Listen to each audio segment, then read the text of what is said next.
Lyca production சுபாஷ் கரன் மற்றும் red Jain movies தயாரிப்பில் உலக நாயகன் கமல்ஹாசன் நடிப்பில் பிரம்மாண்ட இயக்குனர் சங்கர் இயக்கத்தில் உருவாகியுள்ள இந்தியன் 2 வரும் ஜூலை 12 முதல் உலகமெங்கும் உங்கள் அபிமான திரையரங்குகளில். திரு சுமந்த், தமிழ்நாட்டில் அரசு பள்ளிகளில் 4500 தலைமை ஆசிரியர் பணியிடங்கள் காலி. இன்னொரு பக்கம் ஆசிரியர்கள் பணி செய்ய முடியாத அளவுக்கு பணி அழுத்தம் அதிகமா இருக்குன்னு சொல்றாங்க. ஒரு விஷயம், இந்த ஆசிரியர்களுக்கு மற்ற வேலைகள் வழங்கப்படுகின்றன அப்படிங்கிறது ஒரு வேலிட் பாயிண்ட். நீங்க ஏற்கனவே லிஸ்ட் பண்ணாரு, ஐயா சொன்னாரு, என்ன ஒரு அரசுக்கு என்ன ஒரு நெருக்கடி என்ன ஒரு பிரச்சனை வந்தாலும் ஆசிரியர்கள் தான் முதல்ல கூப்பிடுறாங்க. அது ஒரு வேலிட் பாயிண்ட். ஆனால் இதுல ரெண்டு விஷயம் இருக்கு. ஒண்ணு நீங்க அந்த கோவிட் ஆண்டை தவிர கோவிட் ஆண்டுக்கு முடிந்த உடனே அரசு பள்ளிகளில் என்ரோல்மெண்ட் அதிகரிச்சது. ஏன்னா நிறைய பேருக்கு ஃபீஸ் கட்ட முடியல. ஆனால் நீங்க 2016 இருந்து 21 வரைக்கும் பாத்தீங்கன்னா கிட்டத்தட்ட 15% என்ரோல்மெண்ட் அரசு பள்ளிகளில் குறைந்தது. அதுக்கப்புறம் ஒரு சின்ன ஸ்பைக் இருந்தது கோவிட்னால.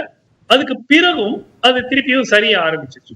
சோ இப்போ என்ன அப்படின்னு பாத்தீங்கன்னா, தமிழ்நாட்டுல 1500 பள்ளிகள் சுமார் 10 மாணவர்கள் மட்டும் 10 மாணவர்களுக்கு குறைவாக இருக்கக்கூடிய பள்ளிகள் அப்படிங்கிறது கவர்மெண்ட் ஐடென்டிஃபை பண்ணி அதை கொஞ்சம் ரேஷனலைஸ் பண்ணி 2 ஸ்கூலை மர்ஜ் பண்றது அந்த மாதிரி ப்ராசஸ்ல அவங்க ஈடுபட்டிருக்காங்க. பட் இதுல ஃபண்டமெண்டலா டீச்சர்ஸ் மட்டும் நம்ம ஒரு குறை சொல்ல முடியாது.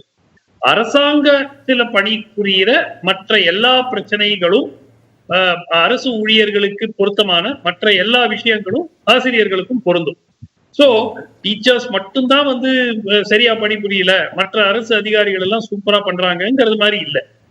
எல்லா அரசு அதிகாரிகளை போல் அரசு ஊழியர்களை போலதான் ஆசிரியர்களையும் நம்ம பார்க்கணுமே தவிர ஃபர்ஸ்ட் ஆஃப் ஆல் அக்கௌண்டபிலிட்டி ரொம்ப லிமிட்டடுங்க. இல்ல, அரசு ஊழியர்கள்னு ஆசிரியர்களையும் மற்ற அரசு பணியாளர்களையும் நம்ம சமன்படுத்த முடியுமே தவிர, அது நிர்வாக ரீதியாக ஒரு புரிந்து கொள்ளலுக்காக சமன்படுத்த முடியுமே தவிர, மாணவர்களோடு நேரடியாக சம்பந்தப்பட்டிருக்கவங்க, அவங்க மாணவர்களின் கல்வியோடு அவங்க தொடர்புடையவங்க, மாநிலத்தின் வளர்ச்சியோடு தொடர்புடையவங்கிற போது அவங்கள நம்ம ஒரு படி உயர்த்தியோ 2 படி உயர்த்தியோ தானே மேல வைக்க வேண்டியதா இருக்கு. இல்ல, நம்ம உயர்த்தி வைக்கலாம் கார்த்திகேயன். என்னுடைய இஷ்யூ என்னன்னா, இப்போ ஒரு பிரைவேட் ஸ்கூல்ல எடுத்துக்கங்க. முதல்ல ஒரு பிரைவேட் ஸ்கூல்ல ஒரு ஆசிரியருக்கு கிடைக்கக்கூடிய ஊதியத்தை விட கிட்டத்தட்ட 3 மடங்கு அரசு பள்ளியில கம்பேரிசன் பண்ணீங்கன்னா 3 டைம்ஸ் வரும்.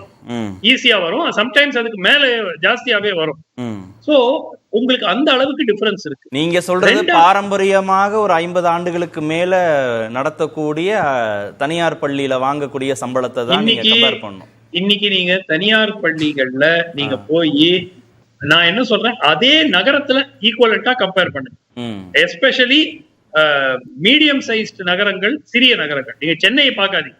ஏன்னா சென்னையில பிரைவேட் ஸ்கூல்ல அதிக சம்பளம் கொடுக்கறதுக்கு வாய்ப்பு இருக்கு. ஏன்னா அவங்க வாங்குற ஃபீஸ் 1 லட்சம் ரூபாய் வாங்குறாங்க 1ஆம் கிளாஸ் 2ஆம் கிளாஸுக்கு எல்லாம். சோ அது கணக்கு கிடையாது.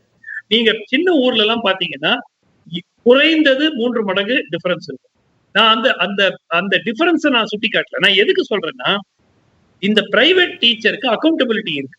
அக்கௌண்டபிலிட்டி எப்படின்னா, இந்த ரிசல்ட்டா அவங்க டெலிவர் பண்ணணும், இல்லைன்னா அவங்களுக்கு ஒரு தனி ட்ரைனிங் ப்ரோக்ராம் போய் அதை இம்ப்ரூவ்மெண்ட் பண்ணிட்டு ரொம்ப ஒரு 3 ஆண்டு 4 ஆண்டு தொடர்ந்து அவங்க performance up to the mark இல்லைன்னா அவர்களை பணியிலிருந்து நீக்கிடுவாங்க தனியார் பள்ளியில.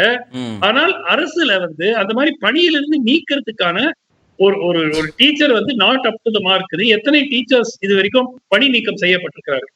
அட் த மோஸ்ட் ஏதாவது ஒரு டிரான்ஸ்பர் பண்ணலாம், இல்ல வேற ஸ்கூலுக்கு போடுங்க அப்படிங்கிற மாதிரி ஏதாவது ஒண்ணு பண்ணலாமே தவிர ஒரு அக்கௌண்டபிலிட்டி இந்த சிஸ்டம்ல சுத்தமா இல்ல. ஏன் மாணவர்கள் இடை நீக்கிறாங்கன்னா அதுக்கு அந்த ஆசிரியர்கள் பொறுப்பு. சென்டம் ரிசல்ட் வரலன்னா அதற்கு அரசு பள்ளி ஆசிரியர்கள் பொறுப்பு. முன்னாடி மாதிரி இப்ப இல்ல. இலவச காலனினா இவங்க தான் அளவெடுக்கணும், இலவச சீருடைனா இவங்க தான் அளவெடுக்கணும், 14 விதமான அரசின் சலுகைகளை அந்த மாணவர்கள்ட்ட கொண்டு போய் சேர்க்கணும். முழுமையா இவ்வளவு அக்கௌண்டபிலிட்டி அவங்களுக்கு இருக்கே. இல்ல அக்கௌண்டபிலிட்டினா, நீங்க ஒரு விஷயம் நான் சொல்றேன். அக்கௌண்டபிலிட்டினா என்ன? ஒரு பணியை செம்மையாக செய்யவில்லை என்றால் என்ன நடவடிக்கை எடுக்கப்படுகிறது? அது கரெக்ட். ஆனா நீங்க பாடம் நடத்துங்க, பாடத்தை சொல்லி கொடுங்க. அந்த பாடத்தை மாணவர்கள் சரியா படிக்கலைன்னா அதுக்கு நீங்க தான் அக்கௌண்டபிலிட்டின்னு ஃபிக்ஸ் பண்ணி அந்த ஒரு வேலையை மட்டும் அந்த ஆசிரியருக்கு கொடுத்தா பரவாயில்ல. இல்ல கார்த்திகேயன், இப்போ நிறைய பிரைவேட் ஸ்கூல்ஸ்ல இன்ஃபார்மலா அவங்க டீச்சர்ஸை கிரேட் பண்ணி வச்சிருக்காங்க. Grade A, grade B, grade Cன்னு அவங்க டீச்சிங் குவாலிட்டியை வச்சு, அதாவது அவங்க பணியில எப்படி இருக்காங்க, எப்படி ஸ்டூடெண்ட்ஸோட மூவ் பண்றாங்க, ஸ்டூடெண்ட்ஸோட எப்படி கம்யூனிகேட் பண்றாங்க, பல ஒரு 10-12 கிரைட்டீரியா வச்சு அவங்க டீச்சர்ஸ் இவாலுவேட் பண்ணுவாங்க. சில ஸ்கூல்ல எல்லாம் ஸ்டூடெண்ட்ஸ் கிட்டே ஃபீட்பேக் கேட்பாங்க. இந்த டீச்சர் எப்படி, அந்த டீச்சர் எப்படி, அவங்களை இவாலுவேட் பண்றது ஸ்டூடெண்ட்ஸை இவாலுவேட் பண்ணுவாங்க. அப்ராட்ல எல்லாம் பாத்தீங்கன்னா students will evaluate the professor. கல்லூரிகள்ல இது ரொட்டீன். நீங்க கொடுக்கிற கிரேட், நான் அங்க போய் ஸ்டூடெண்டா படிக்கிறேன், நான் வந்து என்னுடைய பேராசிரியர் வந்து ஒழுங்கா கத்து கொடுக்குறாரா இல்லையான்னு எங்கிட்ட கேட்பாங்க. சோ மாணவர்களிடம் ஃபீட்பேக் வாங்குறாங்க.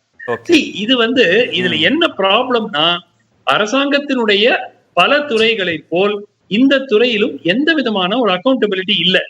அக்கௌண்டபிலிட்டியே இல்லாமல் இந்த அளவு ஆசிரியர்கள் பணிபுரிவதே வந்து பெரிய விஷயமா தான் நம்ம எடுத்துக்கொள்ளணும். ஏன்னா no action can be taken. இல்ல இப்ப பிரைவேட் ஸ்கூல்லனா நீங்க இப்ப நான் இன்னும் ஒரு வாரத்திற்குள்ள ஆதார் கார்டை சப்மிட் பண்ணணும்னா அது பேரண்ட்ஸோட பொறுப்பு. இன்னும் ஒரு வாரத்துக்குள்ள பேங்க் அக்கௌண்ட சப்மிட் பண்ணணும்னா அது பேரண்ட்ஸோட பொறுப்பு. போஸ்டல் அக்கௌண்ட் சப்மிட் பண்ணணும்னா அது பேரண்ட்ஸோட பொறுப்பு.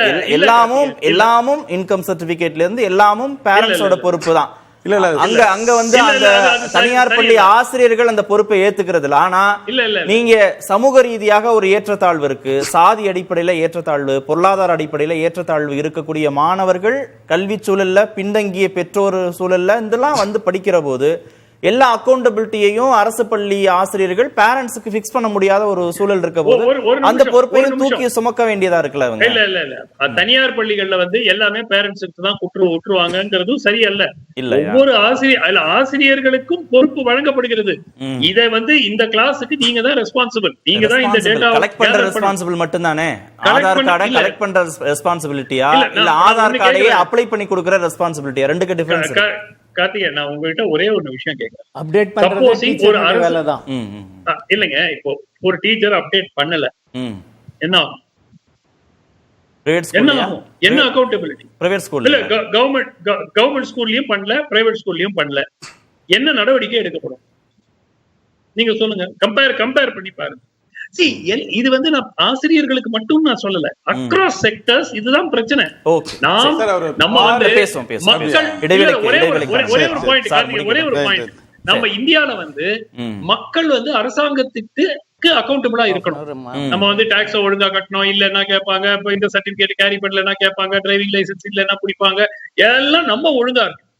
அரசாங்கம் ஒழுங்கா இல்லன்னா அது நம்ம ஒண்ணும் கேட்க முடியாது. அதுதான் பிரச்சனை. லைகா புரொடக்ஷன் சுபாஷ் கரன் மற்றும் ரெட் ஜெயின் மூவிஸ் தயாரிப்பில் உலக நாயகன் கமல்ஹாசன் நடிப்பில் பிரம்மாண்ட இயக்குனர் சங்கர் இயக்கத்தில் உருவாகியுள்ள இந்தியன் 2 வரும் ஜூலை 12 முதல் உலகமெங்கும் உங்கள் அபிமான திரையரங்குகளில்.